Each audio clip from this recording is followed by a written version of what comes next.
네, 여러분 안녕하세요. 가을바람입니다. 모두 주말은 잘 보내셨는지 모르겠습니다. 오늘은 좀 이색적으로 저희 채널에서 부동산을 한번 다뤄볼 거예요. 이제 제가 최근에 부동산 때문에 굉장히 바쁘게 움직였는데요.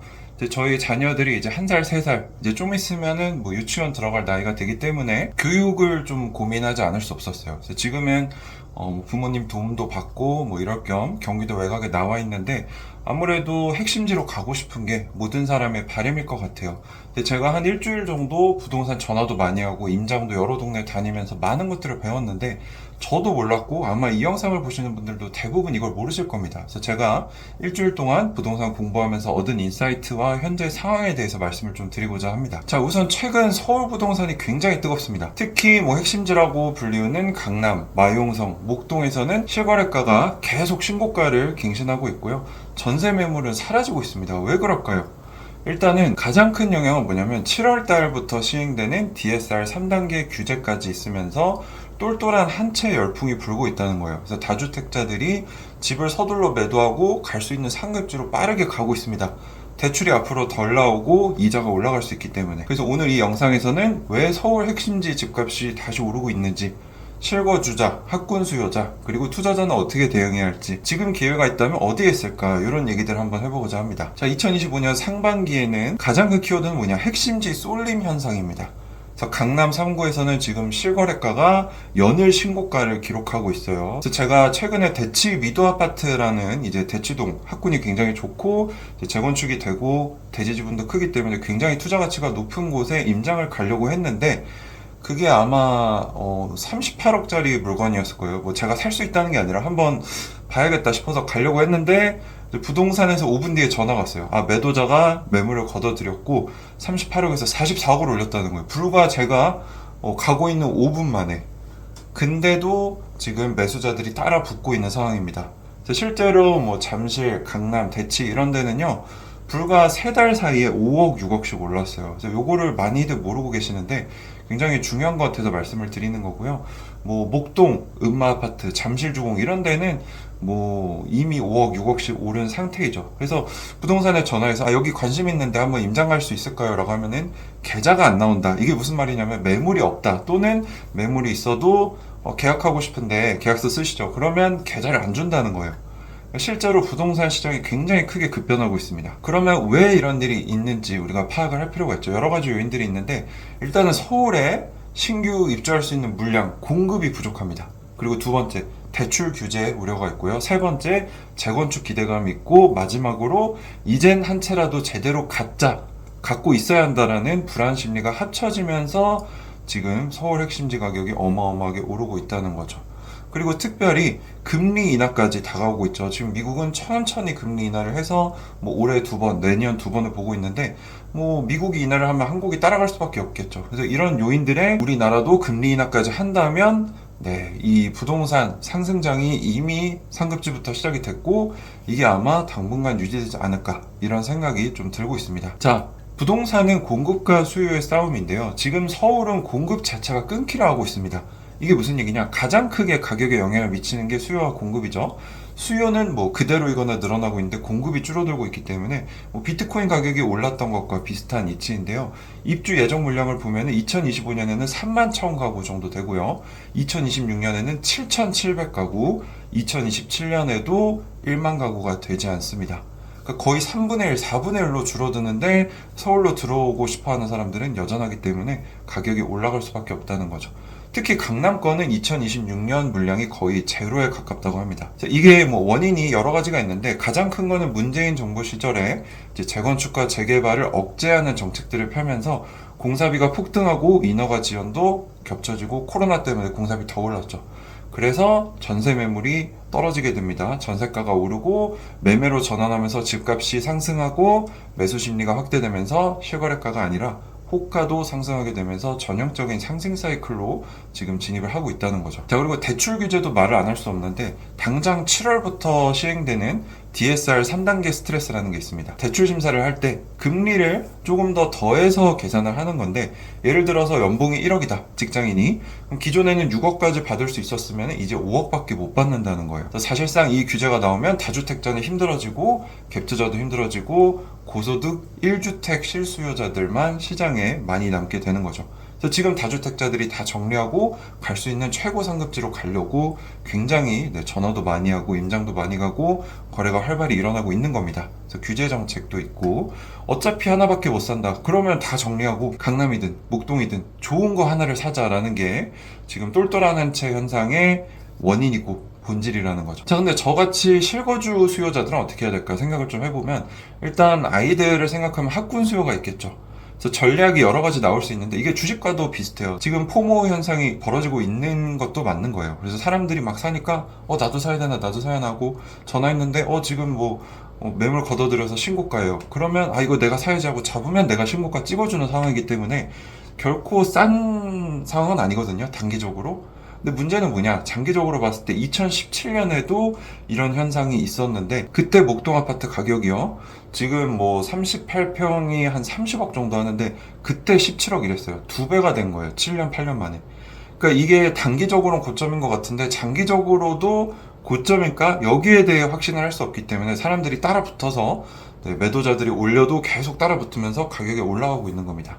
그래서 저 같은 실거주자, 학군 수요자는 어떻게 해야 될까? 첫 번째, 심리전에 휘둘리지 말고 내 상황, 내 현실에 집중을 해야 됩니다. 그래서 지금 사람들이 많이 느끼는 게, 지금 안 사면 영원히 못 살 것 같아 라는 공포심이 있는데, 모든 지역에 다 오르는 건 아니죠. 이제 최상급 핵심지는 오르지만 서울 외곽이나 낙폭 과대 지역은 여전히 기회가 있으니까 너무 욕심을 부리기보다는 조금 더 현실적으로 볼 필요가 있다. 너무 영끌해서 들어갔다 물리면 힘들잖아요.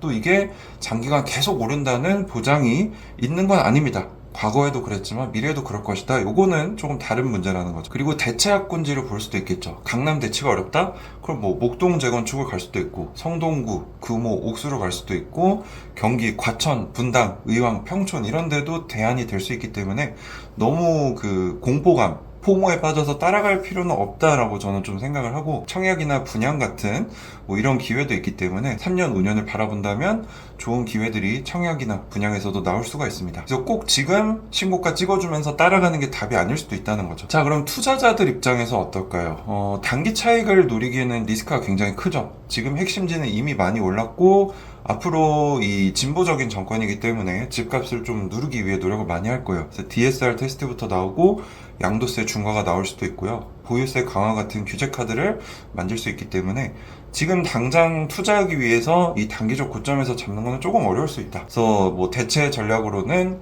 전고점 대비 20-30% 떨어진 노원이나 도봉, 인천 연수, 양주, 오산 같은 투자지가 있을 수도 있고, 전세가율이 높은 지역도 있죠. 경기도 안산이나 평택 같은 경우는 전세금이 매매가의 80% 이상이기 때문에 실질적으로 들어가는 투자금이 적을 수 있습니다. 수익형 부동산으로 분산을 할 수도 있어요. 오히려 이쪽에 수요가 커질 수도 있습니다. 오피스텔이나 생활주택이나 역세권 상가 같은 임대 수익이 나온 부동산은 앞으로 금리 인하가 되면은 수익률이 오히려 매력적으로 될 수도 있죠. 지금은 금리가 높으니까 이 수익률이 적은 부동산이 매력이 없는데, 이게 내려오면 오히려 이게 매력이 부각되면서 가격이 오를 수도 있다.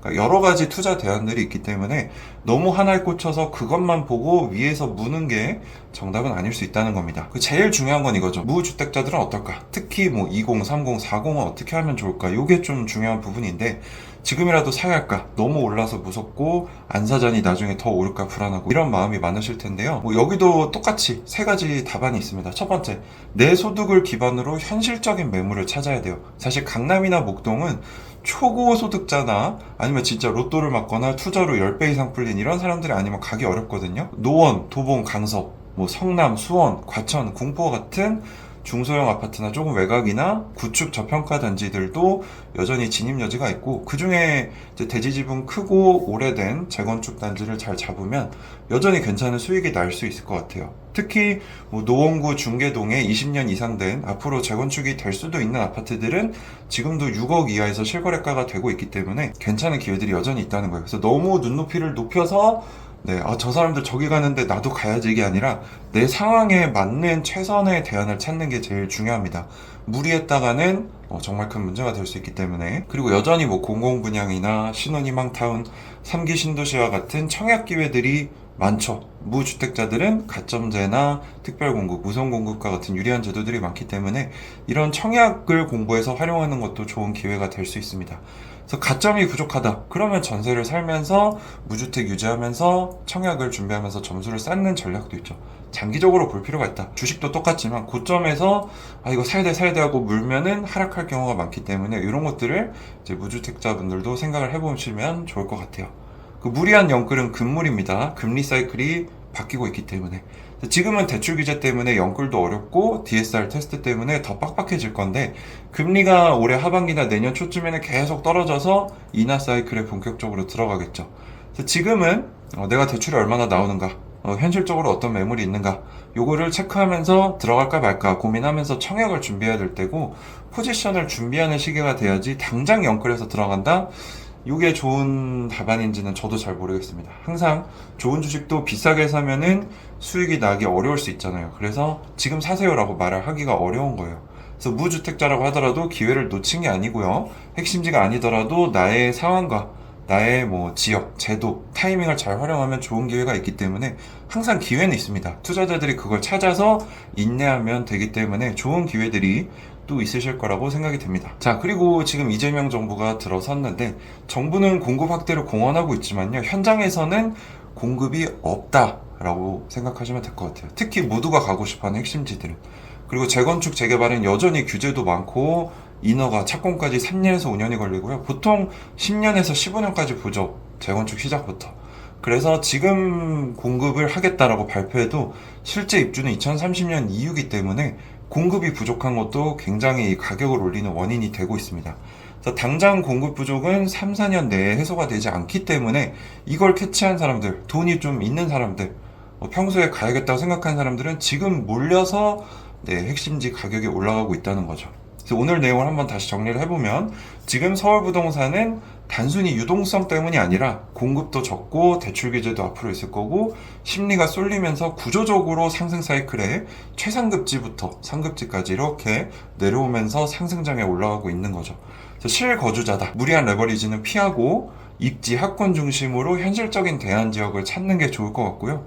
투자자라면 지금은 공격적으로 투자하기보다는 조금 보수적으로 바라보면서 뭐 다른 대안 자산 중에 괜찮은 게 있나 분산을 하거나 또는 저평가 지역 중심으로 공략을 하는 게 어떨까. 또 무주택자분들도 너무 포모에 빠지셔서 신고가 찍어주시기보다는 내 상황과 여건에 맞는 곳들 먼저 찾아보시고 당장 들어가기보다는 조금 더 공부를 하면서 보수적으로 바라보는 게 어떨까 이런 생각이 좀 들었습니다. 네, 그래서 저도 뭐 대치동도 가보고 목동도 가보고 강남 잠실도 가보고 뭐 정말 열심히 찾아보고 있는데 저는 이제 주식쟁이잖아요. 주식쟁이들은 아무리 좋은 주식도 너무 과열될 때는 들어가지 않는단 말이에요. 그래서 지금 함부로 매수를 못하고 있는 상황인데 뭐 앞으로도 부동산 공부해보면서 좋은 정보나 이런 흐름들이 있을 때는 여러분들께 전달 드리도록 하겠습니다.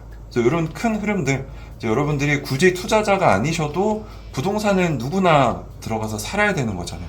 그래서 이 거주라는 굉장히 중요한 부분을 차지하기 때문에 상식 차원에서 알아두시면 굉장히 많은 도움이 되실 거라고 생각합니다. 네, 오늘 영상도 끝까지 시청해주셔서 감사드립니다. 도움이 되셨다면 구독과 좋아요 부탁드립니다. 감사합니다. 가을바람이었습니다.